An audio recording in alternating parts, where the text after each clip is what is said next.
திருச்செந்தூர் நகராட்சிக்கு சொந்தமான கழிப்பறைகள், பஸ் ஸ்டாண்டு கழிப்பறைகள். இந்த கழிப்பறையில் உள்ள கழிவுகள்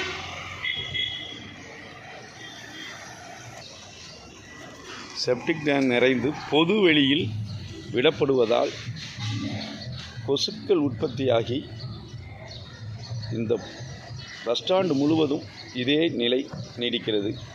திருச்செந்தூருடைய நகராட்சி ஆணையர் கவனிக்காததே இதற்கெல்லாம் காரணம். திருச்செந்தூர் வரக்கூடிய பக்தர்களும் பொதுமக்களும் மன உளைச்சலுடன் தான் தினசரி புலம்பிச் செல்கின்றனர். குட்டையாக மாறிய மனித மலக்கழிவுகள். செப்டி டேங்க் எவ்வளோ பெரிய ஒரு முக்கியமான சாலை ஓரத்தில் செப்டி டேங்கு அறகுறையாக ஓப்பன் ஆகி நிறைஞ்சி வெளியேறுது. இதை கவனத்தில் கொள்ளாத நகராட்சி நிர்வாகம் ஆணையரை கடுமையாக கண்டிக்கிறோம். திருச்செந்தூர் பஸ் ஸ்டாண்டை